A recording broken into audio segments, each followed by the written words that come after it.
Ellas capacitan a maestras que después van a estar enseñando en escuelas públicas estadounidenses. Y eso es realmente pernicioso porque ni siquiera están empezando en los campus. Están empezando mucho antes a través del programa de Kinder a 12º grado. Nos acompañan Elon y Lee. Muchas gracias por acompañarnos.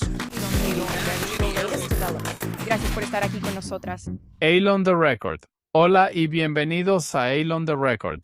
Existe una industria de miles de millones de dólares que ha preparado a toda una generación en Occidente para ver a Israel como el enemigo. Durante décadas, los enemigos de Occidente han estado envenenando la opinión pública y tratando de crear una división entre Estados Unidos y su aliado ejemplar, Israel. Qatar y otros han gastado tanto dinero creando el lente, a través del cual los occidentales ahora ven a Israel, que muchas personas ni siquiera pueden reconocer la manipulación. Y cuando Israel finalmente comienza a defenderse, demasiado poco y demasiado tarde, esa respuesta se presenta como una prueba más de que Israel es el enemigo, porque está tratando de manipular la opinión pública para defenderse de esa manipulación. Han logrado acorralar a Israel en una posición en la que está condenado haga lo que haga. Si Israel permanece en silencio mientras sus enemigos lo definen, ese silencio se toma como confirmación de culpabilidad. Pero si Israel intenta influir en la opinión pública en su propia defensa, se le acusa de propaganda e interferencia extranjera. La verdad es que la influencia es una industria global. Los gobiernos, las corporaciones, las fundaciones y las redes de incidencia compiten para influir en cómo las personas entienden el mundo. Sin embargo, Israel es acusado de jugar sucio simplemente por participar en el mismo juego en el que todos los demás han estado participando durante años. Para entender cómo el antisionismo se convirtió en un poderoso movimiento político interno que une a elementos de la izquierda y la derecha en Estados Unidos, necesitamos comprender esa campaña de influencia extranjera dentro de Estados Unidos. Necesitamos entenderlo antes de poder responder la siguiente pregunta de cómo Israel y las personas que se preocupan por Israel y la relación entre Estados Unidos e Israel deberían contraatacar y presentar su caso ante el público estadounidense. Israel no tiene un problema de relaciones públicas. Como argumenté en la conferencia de Herzliya, tiene un problema con algunas de las instituciones más prestigiosas del mundo que libran una guerra de desinformación en su contra, respaldadas por una gran cantidad de dinero catarí. Y también en esa conferencia estuvo mi amigo Ofir Dayan, y queríamos continuar nuestra conversación fuera del escenario de la conferencia y profundizar más en formato de podcast. Ofir dirige el equipo de investigación contra el antisemitismo y la deslegitimación en el Instituto de Estudios de Seguridad Nacional de Tel Aviv, el INSS. También es autora de un nuevo libro en inglés, Intifada Globalized: Why Young Westerners Are Turning Away from Israel. Examina cómo las semillas de la influencia extranjera se plantaron mucho antes del 7 de octubre y por qué ahora finalmente están dando frutos. Antes de comenzar, si disfrutas el podcast, por favor sígueme en redes sociales como Elon the Record y suscríbete en YouTube, Apple Podcasts o Spotify. También danos una reseña de 5 estrellas, no 4, 5. Realmente ayuda mucho. Y si te gustaría unirte a los seguidores que hacen posible este podcast, por favor considera convertirte en suscriptor de pago en patreon.com, Elon the Record, por solo $10 al mes. Y muchas gracias a todos los que ya lo están haciendo. Ofir, bienvenido al programa. Gracias, Alan. Es un gusto estar aquí. Quiero analizar en realidad lo que está sucediendo ahora y algunas de las formas en que funciona la influencia moderna. Quiero entender cómo viste que la opinión pública se volvía negativa en los campus antes del 7 de octubre, porque este es un contexto fundamental. Cualquiera que piense que Estados Unidos se volviera contra Israel después del 7 de octubre es solo resultado de la campaña militar de Israel. Simplemente no estaba prestando atención. ¿Qué más se les pasó por alto? Se les pasa todo. Con todo respeto. Porque todo lo que hemos visto después del 7 de octubre ya lo habíamos visto antes. Sabes, yo era estudiante en Colombia, lideré el apoyo estudiantil en Israel, Colombia. Teníamos la bandera de Israel cuando la estrella de David fue reemplazada por una esvástica mucho antes del 7 de octubre. Irrumpir en la oficina de la profesora Elizabeth Midlarsky, que en paz descanse, y pintar con pintura roja esvásticas y la palabra Juden en sus paredes sucedió en 2018 o 2019, ¿verdad? Todas estas cosas ya habían pasado antes. Estas protestas contra Israel, la semana del apartheid israelí, sucedieron mucho antes del 7 de octubre desde 2008 cada año en 800 campus universitarios según SJP. ¿Verdad? Todas estas cosas ya estaban ahí antes. Israel fue presentado y todavía se presenta como un país que simboliza todo lo que está mal. Si es colonialismo, capitalismo, porque Israel se enorgullece de ser una potencia tecnológica, colonos, todo lo que está mal en el mundo, imperialismo. Obviamente, la conexión con Estados Unidos, que claramente está ligada al resentimiento hacia Estados Unidos por parte de los propios jóvenes comunistas estadounidenses.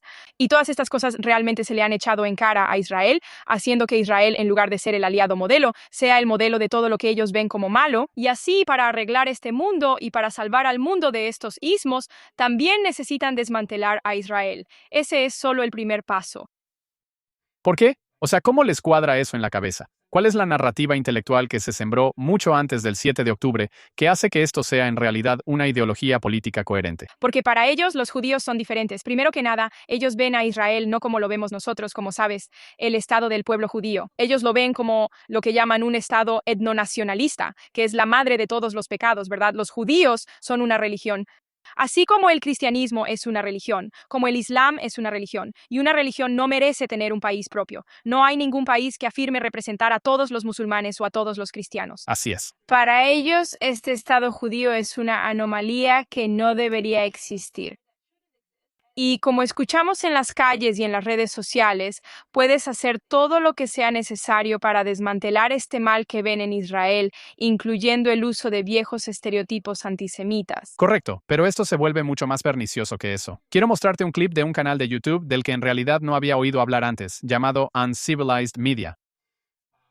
Si abres la descripción de YouTube, ves que está basado en Qatar. Antes fingía tener su sede en Estados Unidos. Ella Canaan reveló que en realidad es de Qatar. Se describe a sí mismo como entretenimiento basado en la educación, una red de medios digitales y compañía de producción que comparte historias de todo el mundo centradas en las narrativas de personas y lugares que han sido subrepresentados, silenciados y borrados. Suena interesante, ¿verdad?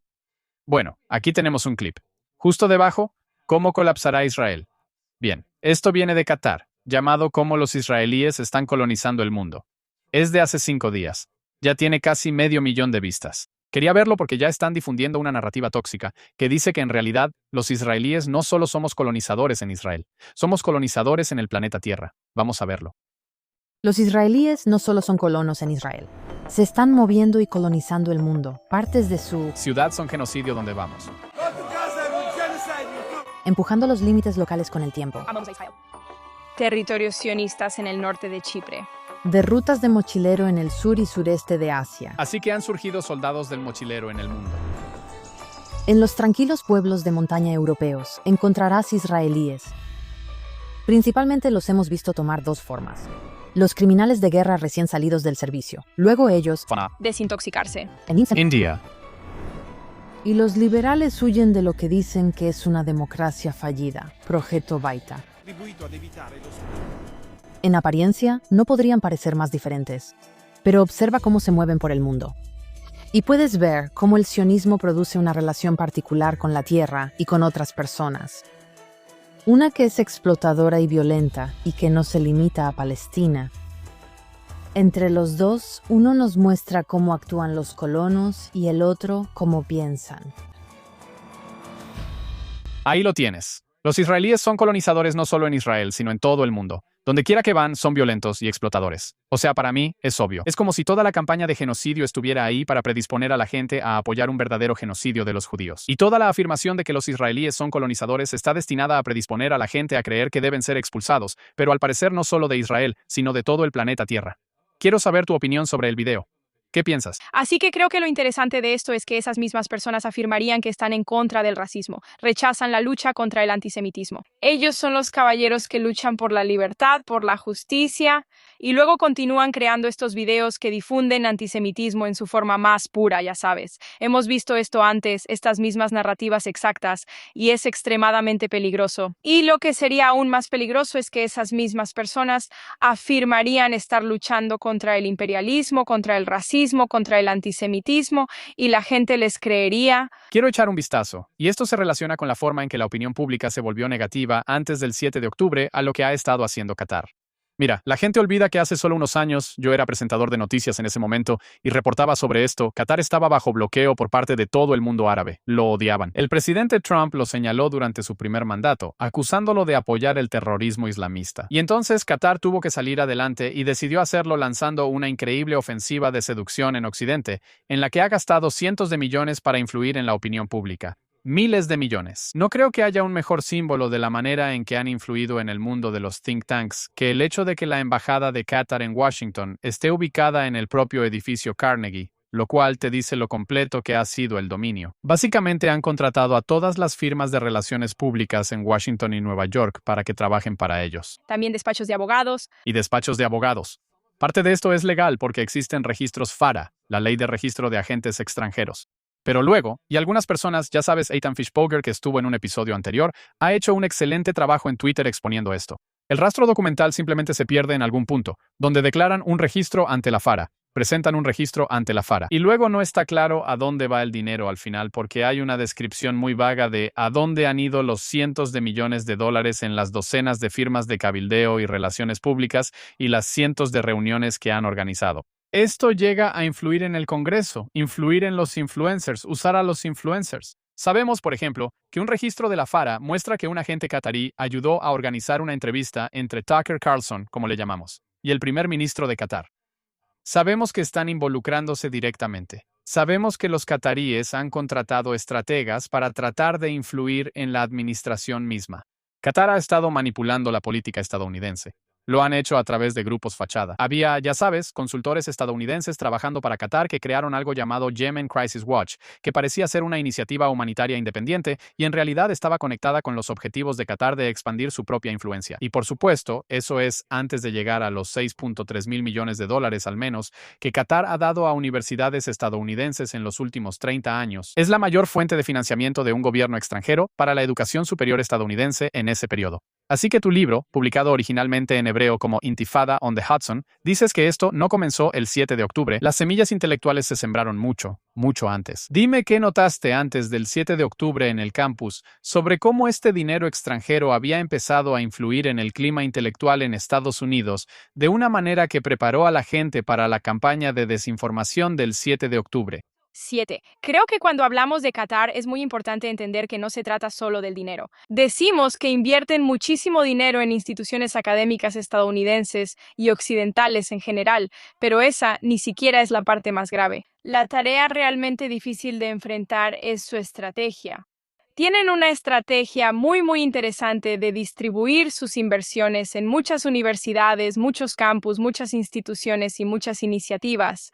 De una manera que Israel, incluso si tuviera el dinero, creo que no podría hacerlo en este momento, porque realmente tienen una estrategia muy detallada. Hace mes y medio creo que se publicó que Qatar se asoció con 4 universidades estadounidenses realmente desconocidas. Y empecé a investigar y tratar de entender por qué Qatar invertiría tanto dinero en estas 4 universidades estadounidenses poco conocidas.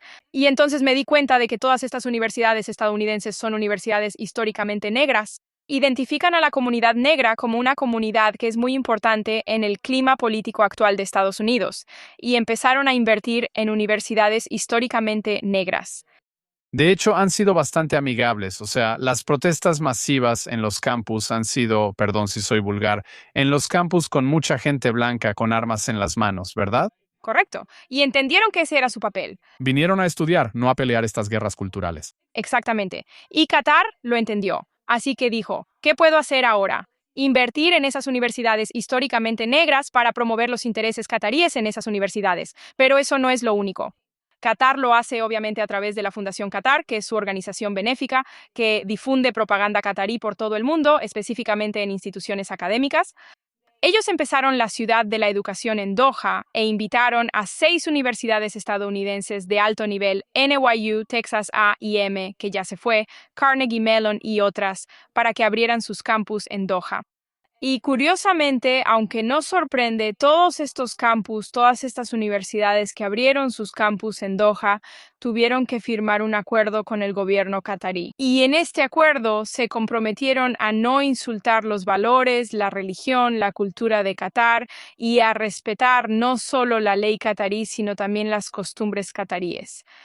Y eso significa que no solo son extremadamente peligrosos para los estudiantes pro-Israel. Obviamente, los estudiantes israelíes no pueden asistir ahí, lo cual también es una violación de la ley estadounidense que ciertos estudiantes no puedan asistir a estas universidades.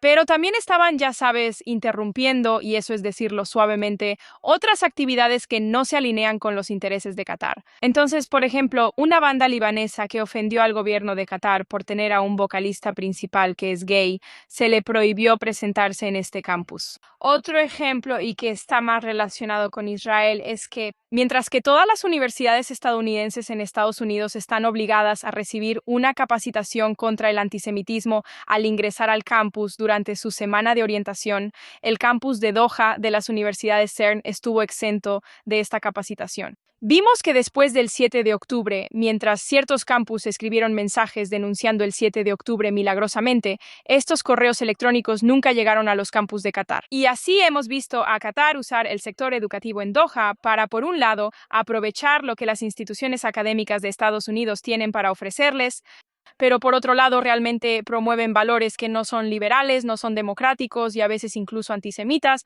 y lo usan como una plataforma para enviar estudiantes cataríes a Estados Unidos para propagar mensajes de Qatar, pero también para traer estudiantes estadounidenses a Qatar y que absorban el mensaje catarí allá. Pero eso no termina ahí. Tienen programas de capacitación para maestros en instituciones de muy alto nivel en Estados Unidos, donde capacitan a maestros que después van a enseñar en escuelas públicas estadounidenses.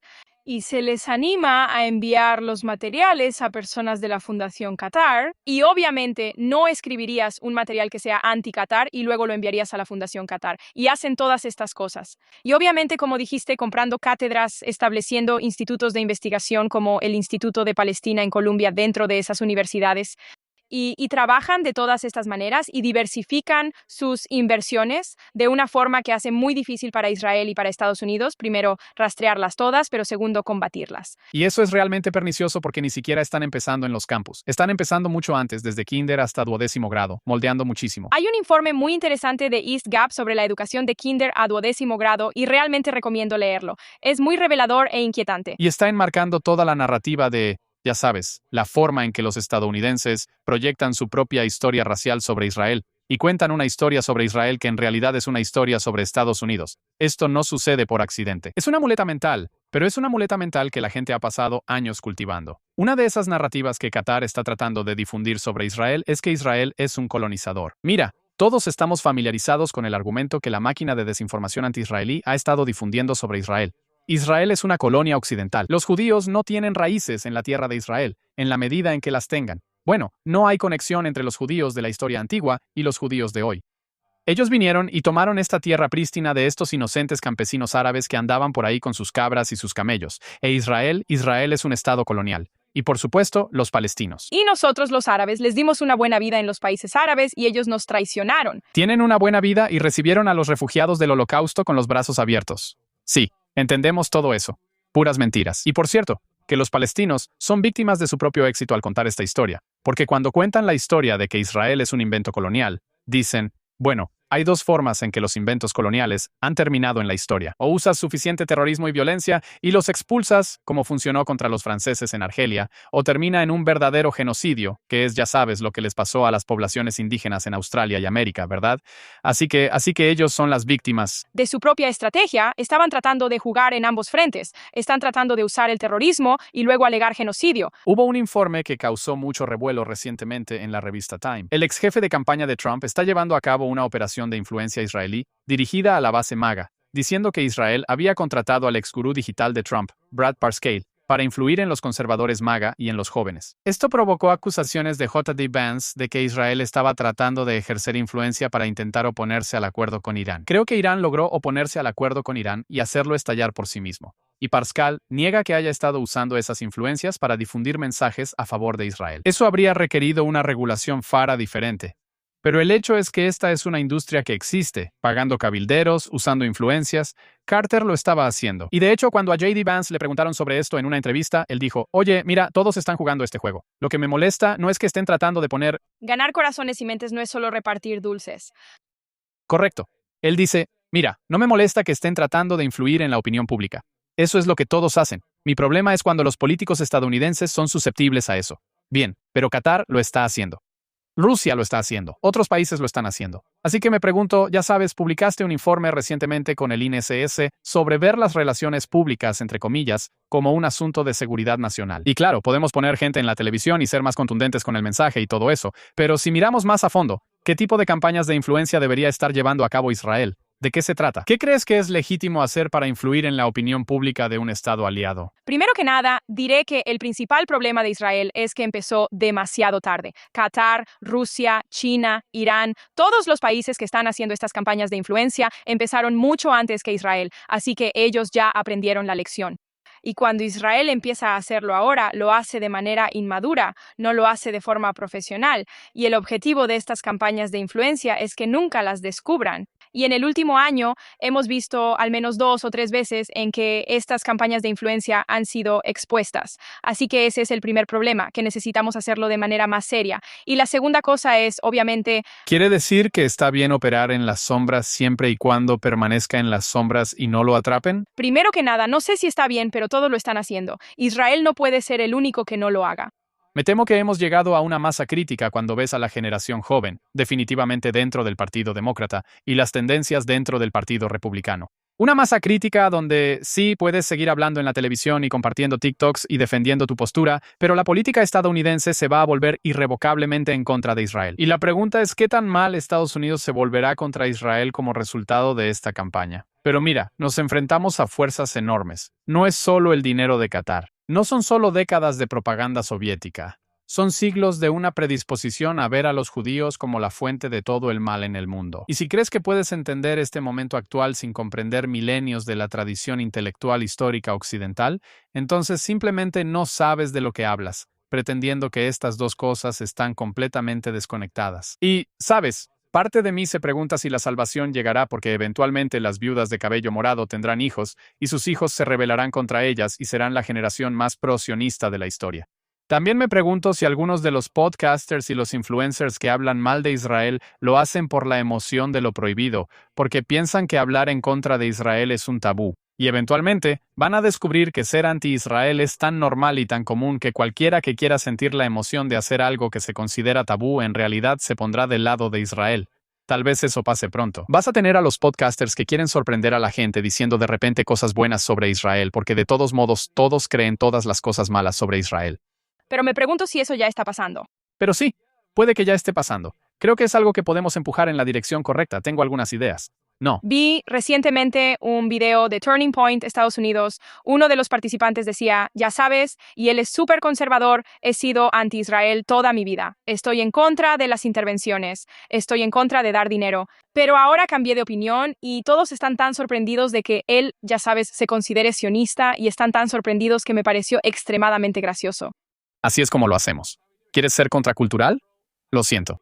Ser anti-Israel no es contracultural, es lo más normal. Tenemos que hacer que ser no. Ya sabes, lo hemos visto elecciones, sí. Mira, tenemos que hacer que ser anti-Israel no sea cool. Es una postura muy boomer, es como la postura normal. Si quieres sorprender a la gente, definitivamente apoya a la democracia que está luchando por su vida. A menudo me encuentro diciéndole a la gente, mira, Israel tiene que seguir luchando, tiene que seguir defendiendo su caso en el Tribunal de la Opinión Pública Global. Estoy en contra de mucha gente que me dice, mira, todo está perdido, no tiene sentido. Así que, ¿sabes qué? Déjame hacerte esa pregunta que me hacen tan seguido. ¿Está todo perdido? ¿Y tiene algún sentido intentar defender el caso de Israel en los medios internacionales cuando vemos cómo la opinión pública se ha volcado tan drásticamente en su contra? Así que no creo que, ya sabes, yo estaría haciendo y tú estarías haciendo lo que hemos hecho durante los últimos años si pensáramos que todo está perdido. Obviamente no está perdido. Creo que Israel tiene mucho que ofrecer, mucho que decir. Pero la primera etapa es entender que no se trata de un tribunal de la opinión pública. Un tribunal se basa en pruebas, en hechos.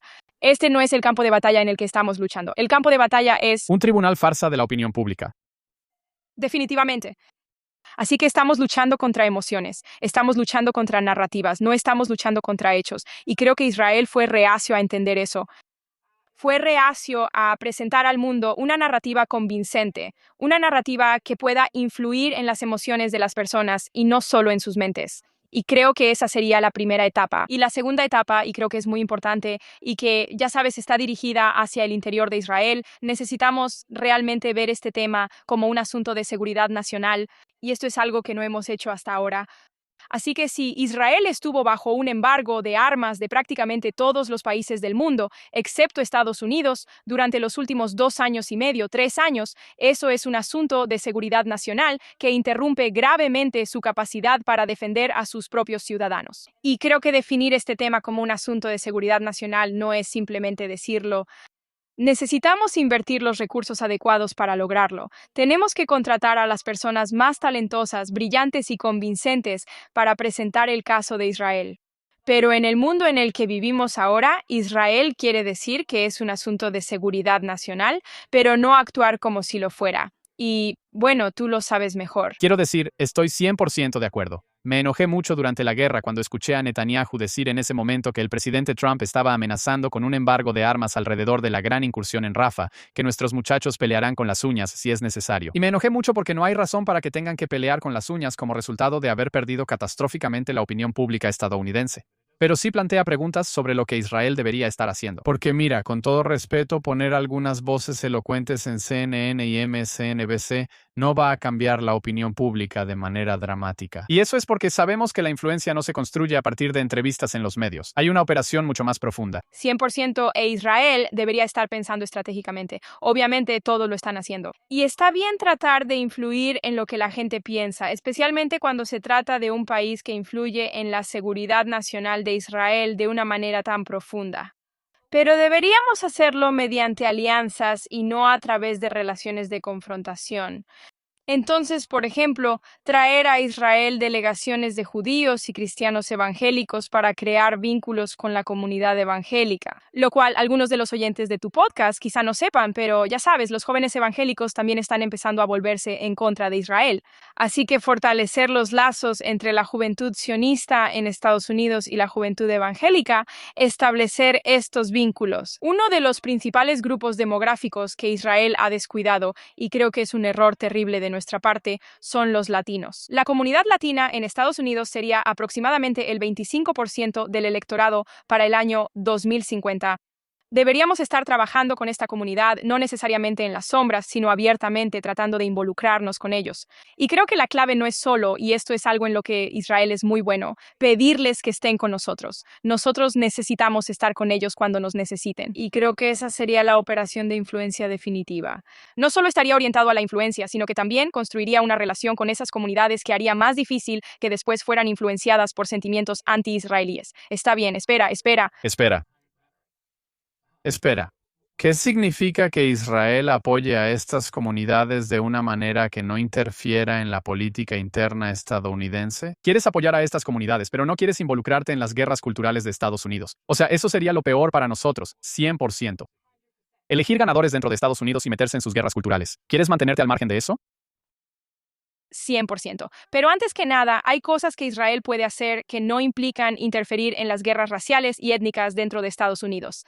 Por ejemplo, los consulados israelíes en Estados Unidos podrían organizar eventos con esas comunidades para promover sus festividades y tradiciones.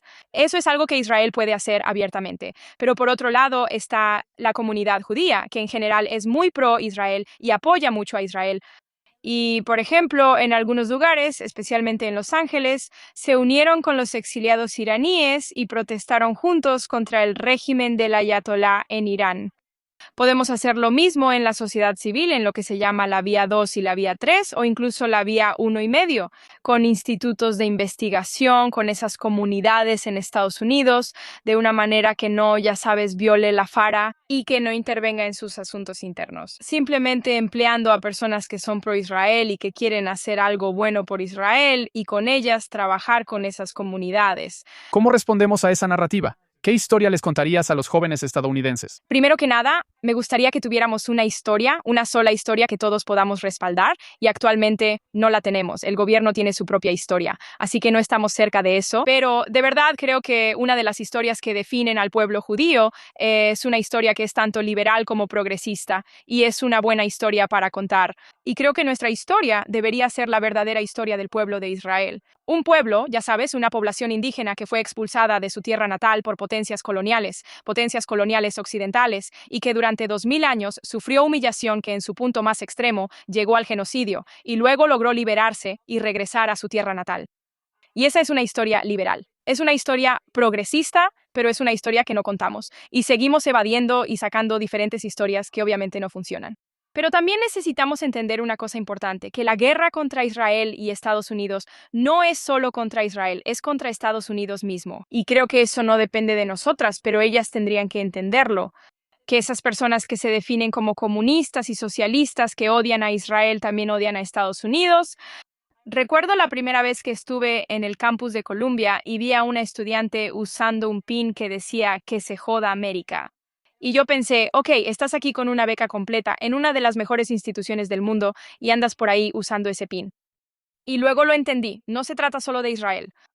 Se trata de todos los valores que, ya sabes, están alineados con los países occidentales y liberales. Y así es como deberíamos luchar contra eso. Debemos hacer que nuestros aliados entiendan que esto no se trata de nosotros, se trata de nosotros como civilización. Está bien, espera, aguanta. De acuerdo, quiero cuestionarlo. Primero que nada, dijiste dos cosas que creo que se contradicen fuertemente entre sí. La primera es que Israel necesita presentarse como el proyecto anticolonial más exitoso de la historia. Y la siguiente es presentarse como una democracia occidental ejemplar y como un aliado. No es exactamente intencional, pero hay un poco de Tensión al... contar la historia. Lo siento. No creo que Estados Unidos sea hoy un país que apoye el colonialismo. Así que no creo... No. No es que apoye el colonialismo. Pero espera, déjame terminar esta idea. Hay una diferencia entre presentarse como la vanguardia del movimiento anticolonial cuando al mismo tiempo estás hablando, o sea, de una rebelión contra las potencias occidentales. Si queremos contar la historia de Israel como una rebelión contra el colonialismo, vas a tener que abrir un capítulo que tal vez no queremos abrir sobre las relaciones con los británicos. Dejemos eso de lado. Aquí está mi problema con el argumento que dice que Israel es el proyecto anticolonial más exitoso del mundo, aunque sea cierto. Está bien, pero la cuestión es el enfoque. Hay un gran movimiento en Estados Unidos que cree en esta ideología poscolonial y anticolonial. Decirles, oigan, sé que apoyan el anticolonialismo y odian los imperios. Por cierto, Israel es el proyecto anticolonial más exitoso. No vas a convencer a las personas que ya están metidas de lleno en el anticolonialismo. La disonancia cognitiva es demasiado grande. No intento hablar con ellas. Pero para las personas que están fuera de ese universo y no les gusta toda la discusión donde todo se reduce al colonialismo, tratar de encajar la historia de Israel dentro de la narrativa progresista de izquierda va a alejarlas. Y entonces te quedas atascado porque no has convencido a las personas que ven todo a través de una perspectiva anticolonial. Y has alejado a las personas que están molestas porque todo se ve a través de una perspectiva anticolonial. Entonces, incluso si la historia es cierta, ¿nos ayuda? Primero que nada, la historia es 100% cierta. Y también creo que nos ayuda porque no creo que todos sean muy anti-Israel o muy en contra de las narrativas anticolonialistas.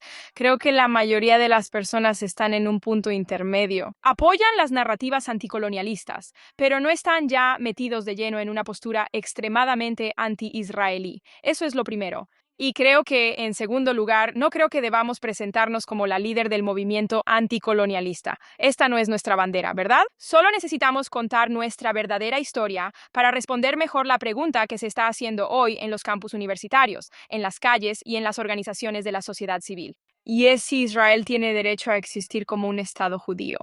Y esa historia responde estas preguntas porque esta historia aborda por qué el pueblo judío es indígena de la tierra de Israel. Y deliberadamente no me refiero a ningún otro grupo étnico en este ámbito porque no estoy aquí para hablar por ellos.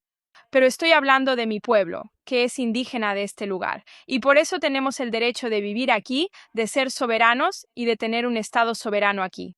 Eso no significa que tengamos que liderar la lucha anticolonial global. Definitivamente no es lo que estoy diciendo. Pero lo que digo es que necesitamos presentar nuestra historia como una que está arraigada en esta tierra para que esas personas entiendan por qué realmente estamos aquí. Y como me dijo una de mis compañeras activistas en Colombia y SSI, Israel es el único lugar en la tierra donde los judíos no son colonizadores. Y creo que ese es un mensaje importante que deberíamos transmitir porque actualmente estamos respondiendo a muchas preguntas diferentes, pero no a la pregunta que realmente nos están haciendo. Bien, Ofir, ya hemos hablado bastante. Te voy a dejar regresar al paraíso, que es donde parece que estás para quienes te ven en YouTube, rodeado de árboles hermosos. Y aquí estoy yo en mi estudio en casa con aire acondicionado. Ofir, ¿cómo puede la gente seguir tu trabajo? ¿Cómo pueden conseguir tu libro? Muy buena pregunta, Alan. Primero que nada, pueden seguirme en redes sociales. Mi usuario es OfirDayan94 en Instagram y también en Twitter. Y obviamente también pueden leer mi libro. Saldrá el 1 de septiembre, pero pueden pedirlo en preventa en el sitio web de la editorial Geffen, así que nos vemos pronto. ¿Y te gustaría recordarle a los oyentes cómo se llama el libro? Se llama Intifada Globalized. Intifada Globalized. Ahí está. Ofir Dayan, muchas gracias por acompañarnos. Como siempre, para todos, si están disfrutando este episodio, por favor, suscríbanse en YouTube, Apple Podcasts, Spotify, dejen una reseña de 5 estrellas y síganos en redes sociales. Y si realmente lo disfrutaron y quieren asegurarse de que haya un próximo episodio, únanse a nuestra comunidad de suscriptores de pago. Son solo $10 al mes, que es como, ¿qué? Como 2 tazas de café. Creo que es una buena manera de apoyar el programa. Gracias a todos los que lo hacen. Pueden hacerlo en patreon.com/AlonTheRecord. Ofir Dayan, gracias por acompañarnos.